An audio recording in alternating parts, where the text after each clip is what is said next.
baby. All the or bad ideas.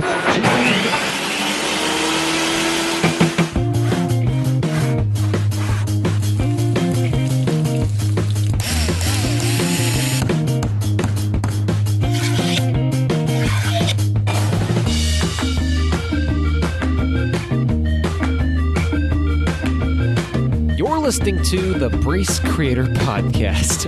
I'm tired. Welcome all to the podcast about whatever I want to talk about. In this project, hear about why apps are addicting on purpose, Indianapolis Photography, updates in my life, and tons more. As always, great stories to share and ideas to talk about in this episode. Whether you started school the last week of July or you go back after Labor Day, amateur or expert, there's something in this episode just for you. We finally returned to the half-an-hour format. I'm funny. Here's the show.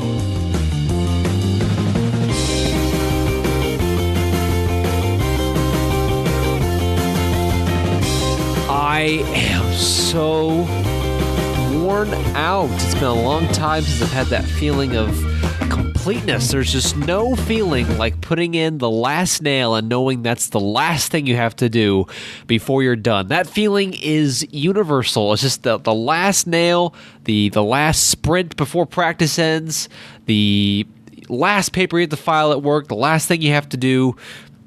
It's just such a great feeling. I just got back from finishing the door job that I've had going on for 2 weekends now, maybe 3.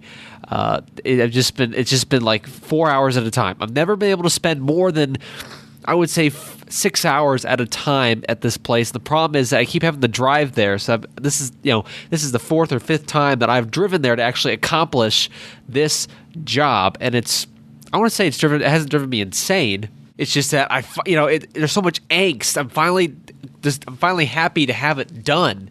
I learned from doing this door job. If you're not familiar with this, I had to replace all of the interior doors in a condo for my neighbors. It's actually pretty close. It's nearby, but working in it's not the kind of condo that you're thinking of. When I think of condo, I think of one of those houses that's been cut in two, and so there's 2 households basically in one house. This kind of condo is like an apartment type building that looks like apartment building, but actually it's condos rather than apartments. And so I'm always worried about irritating people, and it was just you have no idea how great it feels to be done. I haven't told the homeowners that I'm done, so I'm probably not done. They're probably going to find something that they want fixed and send me back, but let's enjoy the moment while it lasts. Please, let's just enjoy it. I've had such a busy summer, with the job at the nursery, and picking sweet corn and doing stuff for farmers and doing side jobs. It's just one of those summers. I thought about this today. I am a 19-year-old college freshman. I just graduated from high school in, June, really. June 3rd was my graduation. And it seems to me like a lot of people my age, like especially with social media, you can track all of this. But it seems like people are either making money all summer, they spend their whole summer making money, or they spend their whole summer spending money. And it seems, I guess, that some people, even throughout high school, even not just now, some people just have a lot of money to spend in the summertime. And I just find it incredibly ironic to find all these people going to lake houses, going on vacation, going on trips, going on day trips, buying clothes, buying all this crap, and doing all these other activities. When back, less than 6 months ago, you heard people complain about how they couldn't pay for college. They didn't get enough financial aid. They didn't get any financial aid. They didn't get any scholarships. Oh, my goodness, how are we going to pay for college? I had to go to this college, so I couldn't pay for that college. And it's just summertime. It's just like, social media definitely is the true tale to who you are. Let's just put it that way. And if I sound a little stuffed up, not sure if I sound a little stuffed up on the microphone. I feel stuffed up, so maybe that's how I'm going to say it. But I have seasonal allergies. I'm not sure why they act up so much. It's usually pollen and maybe some like funguses or something like that. And it's kind of ironic because of all the people in my family, I am the one who spends the most time outside. My sister never ever leaves her room, but she does not have allergies. I mowed the grass yesterday. I was picking sweet corn. I had, after a couple days of rest from doing that, and now I'm just it's like constant. All the time during the summer for some reason, especially this summer, it's just been constant congestion, stuffy nose, allergies, itchy eyes, scratchy throat, all the classic symptoms. In fact, I had to take a day off because my allergies just got to me so much. I had to take a day off from both picking and the nursery. I'm just, it's like, how do you get rid of allergies? I'll tell you a story, though. I went to what I call a witch doctor to have my allergies cured. And I remember my cousin on my mother's side, she's technically adopted, okay, my adopted cousin. She went to this witch doctor because she had a severe gluten allergy. I mean, she would, like, if she had anything with gluten in it, like, you thought she was going to die. I mean, she was just get the puffed up face, the irritation, the grogginess. I mean, it was just awful. And so I'm not sure if she grew out of it, because this is like when she was like 10 or 11 years old. But she went to a witch doctor in Lebanon, Indiana. I call it a witch doctor. He's not really a witch doctor. He has his degree and everything. But this place was so unique in that how they did treatment. And I remember I was like 10 or 11 years old when I went. And I remember how low the ceilings were. I mean, even for, you have to imagine how young I was to be able to acknowledge that the ceilings were so low. But what was weird about the treatment was that the first time I had been tested for allergies, I had the grid drawn on my back, and then on each arm, I had 50 shots in my back and 12 shots in each arm. But I went to this witch doctor, and they had a book. Books of allergens, raccoons, black widows, all the different types of spiders, pollen, grasses, mold, funguses, all this kind of crap. But they had, obviously with things like grass and stuff, they had to freshen it up every once in a while. They couldn't just leave the samples in there for forever. But what they would do is the nurse would set out the book. Okay, of all the allergens, and I would go down and I'd feel them one at a time, and with one hand, obviously, and then the doctor's hand would be touching mine, kind of like back to back, sort of, and then the nurse would be feeling his other hand, and according to him, this is why I call him the witch doctor, according to him, if I touched something I was allergic to, the nurse would feel a weakness in her left hand. That's how they checked, and remarkably, the results that they came out with were the same results that the allergen place came out with when they put all the shots in my back. It was incredible. And I think latex was in there too. But then I came back, I don't know, a week, maybe a month later for the treatment, and I couldn't be around any of the allergens for 24 hours. And what they did is that they basically gave me an extended massage, then I had to take a nap. So in essence, the treatment is that they sent electrodes through all of the pressure points in my body, and that did something to fry all of the allergens or did something to the white blood cells. I don't know. But I had really bad allergies at that time. And after that, they got significantly better.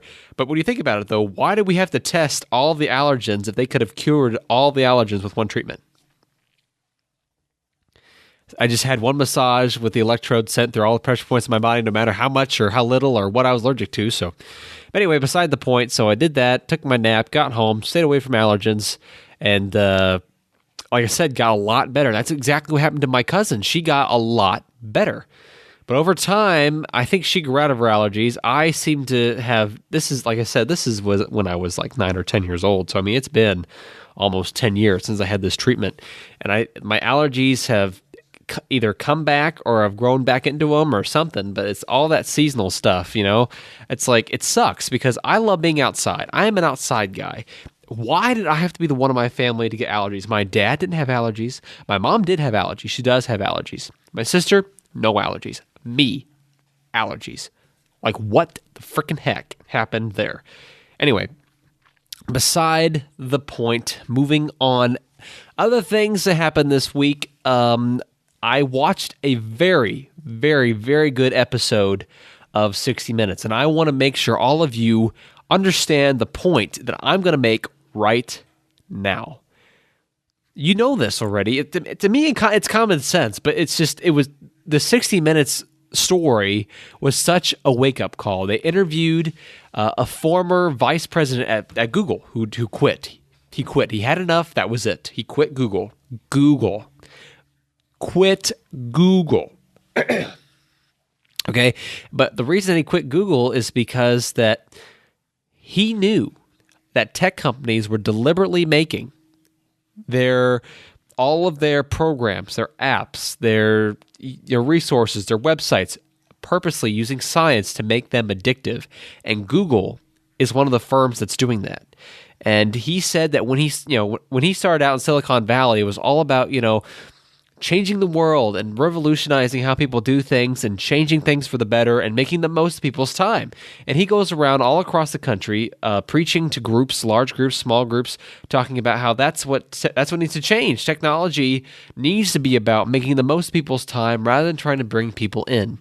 And kind of like I talked about with the social media at the beginning of the podcast episode, and that people post all this stuff they do over the summer on social media. There's a reason why social media is so addictive. You know it. I know it. It's addictive. And every time they've changed something about social media, it's because they found something in science or something they discovered to make you want to watch or make you do it, make you get checked in more, connect more. Facebook, think of multiple examples that try to get you in. Notifications, all the different kinds of notifications you can think of for anything at all, for friendiversaries, for event updates, for people.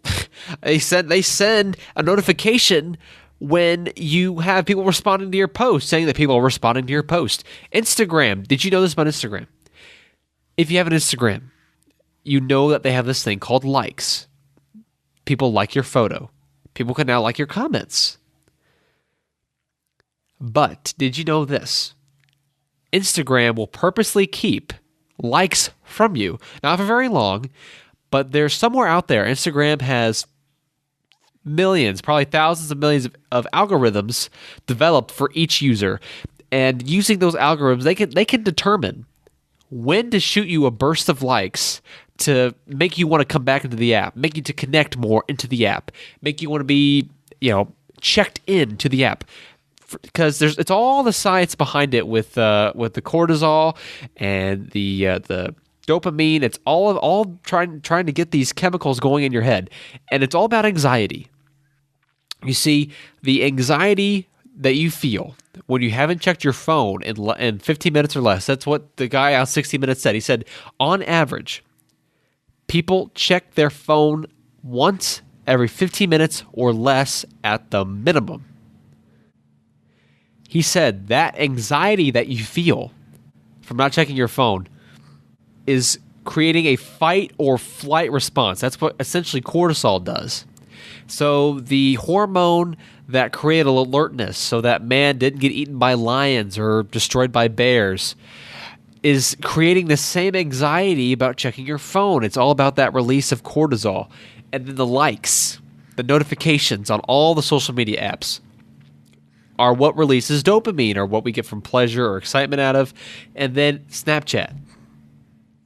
Here is the most oblivious, well, not really oblivious, I meant obvious, most common, most easy to talk about demonstration of app producers trying to get you to use the app or their app.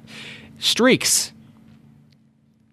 Kids, teens will use Snapchat all the freaking time, and they'll get streaks. Snapchat has a thing called streaks where you Snapchat people back and forth every day. That's a day in your streak. And so kids don't want to break streaks, so when they go on vacation or they're away from their phone, they'll give the password to their Snapchat to other people, to other kids, so they won't lose their streaks. Now, let me propose this to you. Does forcing kids to want to keep streaks, to keeping them tuned in, does that sound more like trying to get people addicted to the app, or trying to get people to help, like trying to help people, trying to connect people, trying to make the most of their time? And that's something that I just had a total epiphany about when I watched this 60-minute segment. It was incredible.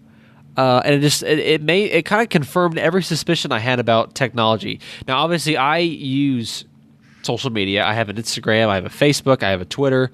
I do have Snapchat, but I technically do have an account, but I don't have the app installed on my phone. I install it like once every 2 weeks just to check to see if I got any snaps. And I do that because some people want to connect with me or talk to me, and the only way they can connect to me is on Snapchat. That's why I have all these apps. Is because of the connection. Some people don't have the apps because they don't want to be on social media. To me, as a young person, an opportunity is just a knock away. And by throwing away something like Snapchat or Instagram or Facebook, I'm losing an opportunity for someone to connect with me if they had no other way to connect with me. And by making connections, that's how you get opportunity. And so I feel kind of anxiety in the sense that I don't want to give up these apps, these possible ways of connection, because there could be an opportunity just a snap away, tweet away, message away, DM away, like away, comment away, whatever. But a lot of people have, I don't want to say fallen for, but they've been the science, the madness, the neuroscience that's now being used in technology so much has gotten to some people, and they're addicted to it. And I check Instagram multiple times a day. I'm not going to lie about that, but I don't post. I don't feel obligated to post on Instagram every day. I have my personal account. I have an account for my woodworking. I have an account for the podcast. I have a photography account, actually, which is very small, but because I bought a camera and I wanted to post some of the photos that I took, but I didn't want to do it on my main Instagram or my woodworking Instagram for even that matter. But I've learned that with this expensive camera that I bought, a camera is only as good as the lens that you have. So a $750 camera really isn't that good if you only have a $50 lens. So obviously the next big purchase for me in terms of getting the camera to be a good camera is to buy a very nice lens, which I'm very fortunate actually that Indianapolis has a incredible photography community. I don't know if you're into photography. I'm not really that into photography. I love exploring. Always did when I was a kid. I'd always run away from home, so to speak, and go to find places to explore. Got caught sometimes, but life is just different when you're 10 years old. Like, I'm not gonna lie. It's just like, who cares? It's just like you're a kid. You have no care in the world. Everything you do is like you act like you're in a fairy tale. It's being a kid really is a special time. I'm gonna miss it. I'm really gonna miss being a kid. But anyway, so yeah. But I mean, the camera's still a great camera. So I'm not gonna not use it. I'm just saying that I've got to get to it. But yeah, the photography scene in Indianapolis is incredible. There are several photographers in Indianapolis alone who have over 50, 60,000 followers on Instagram. Several, not just like 3, like 8, maybe 10. I mean, it's incredible that there's that much to take pictures of in Indianapolis. That's beautiful, I guess, that people want to see. Maybe Indiana's got a good reputation outside of state. I don't know. It's just I think that Indiana's the greatest state of all the 50 states in the U.S. That's just me. I mean, I love basketball. I love the Indy 500. I love everything that I have to do about it. Hold on. Give me a freaking second. I'm getting a phone call. You're listening to the Breece Creator Podcast. Not just you, but hundreds of others are listening as well. The Breece Creator Podcast has grown so much in the last 6 months, and now to keep the podcast growing, the BCR is looking for sponsors. Your business on this podcast. Maybe you run an Etsy shop or you run an online business. Maybe you want to increase your online presence. Sponsorships get featured in the podcast and on the Breece Woodworking and Breece Creator Podcast social media pages. Currently 10,000 combined followers and growing. Sponsorships start as low as $2 per episode. Email BreeceCreatorPodcast@gmail.com and get the conversation started now. Let's make a deal and grow our ventures together on the Breece Creator Podcast.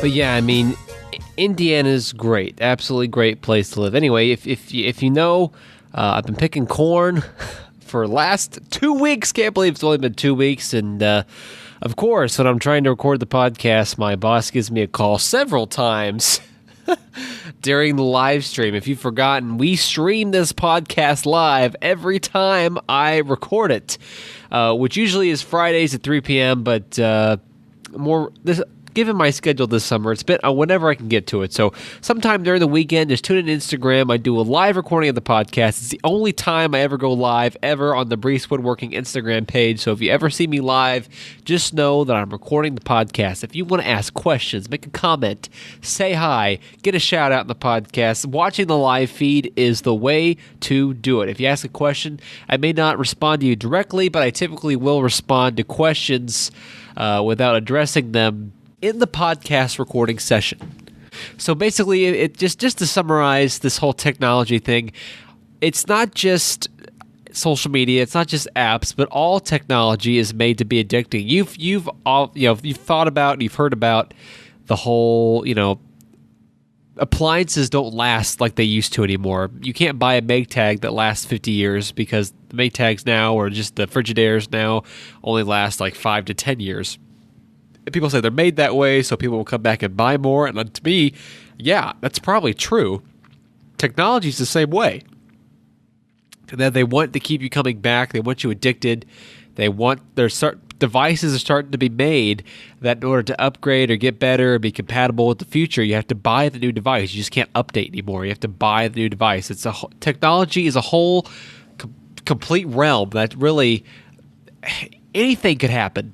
Because Silicon Valley has people hooked so much, they can really do whatever they want. The consumers are at the mercy. There's nothing really a consumer can do to shape technology now, because every person in the world buys some sort of technology, and when you're selling a product that sells over 100 million people worldwide, you don't feel obligated to do anything for the people who are selling to, because if you piss somebody off, somebody else is going to buy it.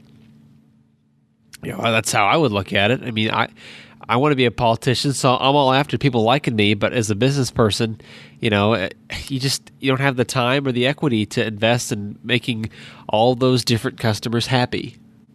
But let's go back to more things that happened this week. This hasn't happened yet. My last day at the nursery is coming up. It's actually my last day is Tuesday. I've worked at a nursery all summer. Not quite 2 months in total, but it feels like forever. And you've heard me complain about it. You've heard me talk about it. All of it's ending this coming Tuesday, which it was fun. I mean, there was a lot of good history there. Obviously, I've complained about the pay. That's probably the biggest thing. But I talked about, they're trying to keep the business open, so they're not going to pay me so much that they have to close the business. They're going to pay me what they can pay me and keep the business open. I understood that. But it was fun. I made friends. I know people from there. There's a lot of history there, which I thought was really cool. I learned a lot about plants, a lot about just doing lawn maintenance, stuff like that. It was a really cool opportunity. Thank you so much, nursery, for the opportunity to come out this summer. I won't be back, but just know that I'll carry your legacy in everything that I do. But if we're going to talk more about making and creating, let's talk a little bit about some things that I noticed this week in regards to making and creating, some things I might want to talk about just a little bit here really quick. If you know who Alex Harris is, I believe he's from the United Kingdom. He has woodworking YouTube, that's how I found him, called This Woodwork. Maybe you found him. He has a lot of unique projects.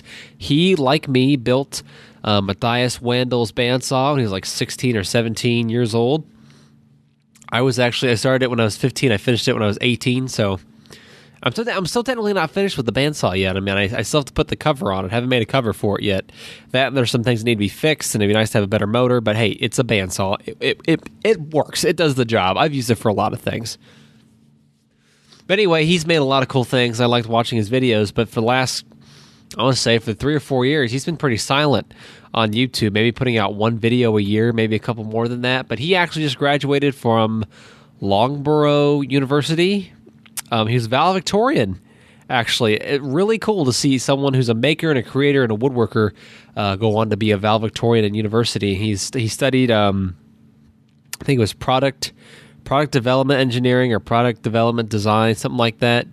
And he's going to go work, his first year out of college, he's going to go work at Bosch BOSCH, do product development, which is super cool. So if you ever buy any Bosch tools, I'm sure he had something to do with it. So go check him out, This Woodwork Alex Harris on YouTube. He has a website and Twitter and all that good stuff. Really awesome guy. British accent, beware. Might get annoying, but hey, makes awesome videos. So there's my free shout out for the week. The other thing I want to talk about too is that if you're from Indianapolis, if you're from Indiana, West Side particularly, then go check out La Hacienda, or really any Mexican restaurant with, really, maybe you agree with me, maybe you notice this, maybe you don't. Some restaurants you go into, they just have the cheap generic furniture, but it seems to me that a lot of Mexican restaurants will actually have the themed furniture. So like, there's a restaurant in Brownsburg I can't think of that has themed furniture, but La Hacienda, actually I went to there today. I met my aunt and uncle from Plainfield for lunch. My mom and my sister went. My sister's birthday was yesterday. She turned 21. Don't know if she had any alcohol or not. I was not with her because I am 19, so hopefully she had a good 21st birthday. But anyway, went to La Hacienda in Avon, Indiana, and it's one of those places that's, the location could be improved, the building they use could be improved, but the furniture is just wow. Like, so impressed. I mean, like, if I had a CNC machine, I could make all that stuff, but this is all like very detailed, multicolored, designs, hand carved. I would say they're probably not hand carved, but three-dimensional designs on the chairs and the booths, all the color, all the images, the illustrations. It's just from a furniture perspective, the place is just fabulous. And I kept telling my mom, if I fall ass backwards into money, I'm gonna buy myself a CNC machine just so I can go crazy.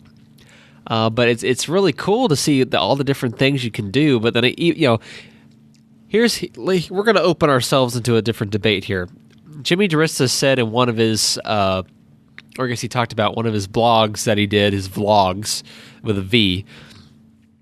He talked about mind-made versus handmade. I've talked about it before too, but handmade is what you're used to. It's building things with your hands, hand tools, put things together, whatnot. Mind-made is when you come up with a design on a computer, and then the computer prints it out on a machine, or a machine cuts it out. And honestly, just like manual work and office work, I mean, they're just different kinds of hard. I looked at some of those designs in La Hacienda today, and I wasn't really sure if yeah, I say having a CNC machine would make it super easy to cut it out, but you have to think about also how hard it would be to create illustrations and drawings to cut out in AutoCAD. Like, that's crazy. Like, it's hard to. You have to really be familiar and know how to use AutoCAD to be able to come up with, like, think of it this way. Like, I'm not doing a good enough job of describing this. You have to imagine like a Leonardo DiCaprio. Oh my God, Leonardo DiCaprio. No. Leonardo da Vinci or Picasso or some other artist, and to think about taking that image and making a 3D image out of it, or a 3D carving out of it. What to emboss, what to extrude, what to cut away, and just get all the curves and the lines right, and all the images and the shading and the lighting and whatnot to come up with that image in a 3D, in a 3D image. I mean, it's not like you're doing. It's not like you're taking an image and bitmapping it. If you're familiar with like screen printing or whatnot, like on shirts, you know what bitmapping is. And what bitmapping is essentially is taking an image, any image, and you break it up into small dots of different sizes to create the image. It's actually really cool.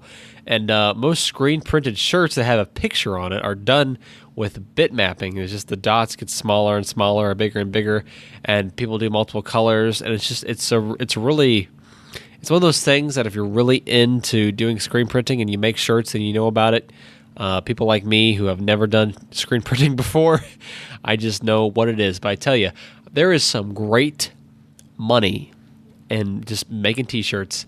You just buy, like one of those 10 packs in the store for like $20, and man, you make some t-shirts, you put some logo on them, you sell them on Etsy, you sell them on a website, you do something to sell them, and that's it. Like, that's all you need. Like, people are starting online businesses just selling clothes. I think it's incredible. How do you ever try to wrap your mind around or conceptualize just how much clothes, how much clothes are produced every single year. Like, I have no idea what the statistics are, but I guarantee you it's like 5 shirts per person or like 5 pants per person. I guarantee you that's what it amounts to. There has to be, close to over 7 billion, articles of clothing made. And you think about that, that's like every single year. Like, what happens to all of the clothes? I mean, there's people don't own that many clothes, and people don't realize this, but Goodwill gets a lot of junk. I mean, I guarantee you know that. Goodwill gets a lot of junk. What you don't know is that they don't sell like 90% of the stuff they receive. I mean, it's some huge percentage. So actually what they do is that, like, I think I was talking to somebody at Goodwill sometime, one of the cashiers, just, being nice, making chit-chat, and she said they send out like 2 trucks a week, like semi-trucks of stuff that they can't sell. Clothing, toys, furniture, all the other crap that Goodwill gets.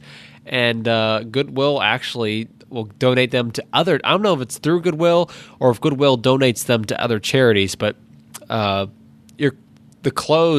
lot of the clothes end up in impoverished countries. They just get dumped off for people to use and to wear, which is great because, I wish people would understand this. And I preach this to people, is like the biggest clothing brands like Nike, Adidas. I don't buy designer clothes, so I couldn't tell you what some of the bigger brands are, but those are the ones I'm thinking of because I was at Dick's today. The Dick's Sporting Goods. And people don't realize is that those brands have been around for such a long time, and they've expanded so much that the only way for them to expand anymore, because if businesses are constantly growing, if you're not growing, you're dying. So businesses are constantly expanding, and for these clothing industries to grow anymore, they have to raise the price of the product, especially if it's popular. I mean, it's supply and demand.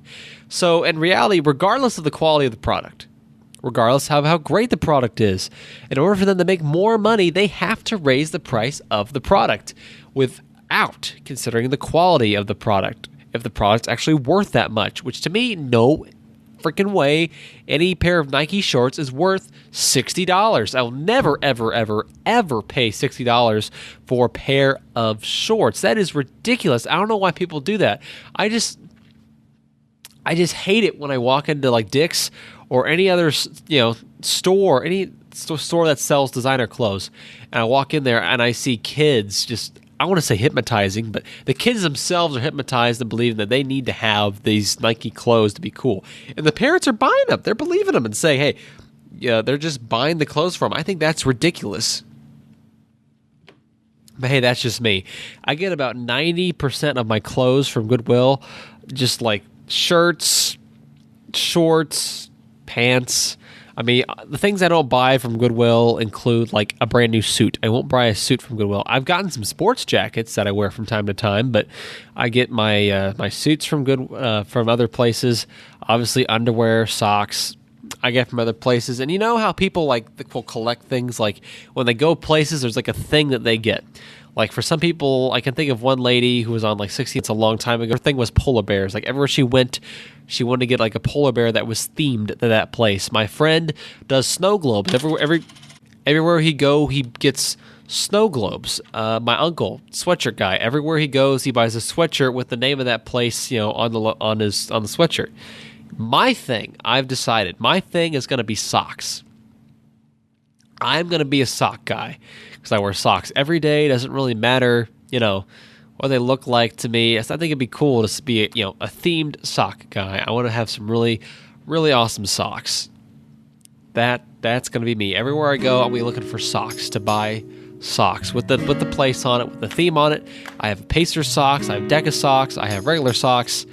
I will become the sock guy once I can get more socks and more money. That's what it takes to start collecting, is a lot of money.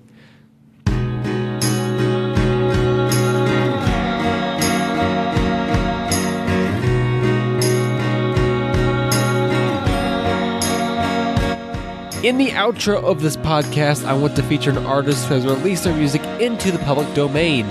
artists who release their music into the public domain, I feel like understand what art is and how it contributes to the world around it. So I'm going to end episode number 12 of the Breece Creator Podcast with Your Heart Beats Like Mine by Crimson Morn. Check the show notes on the website to learn more about the song and the content episode at breecewoodworking.site.com/creatorpodcast. You can tweet at us on Twitter or follow us on Instagram.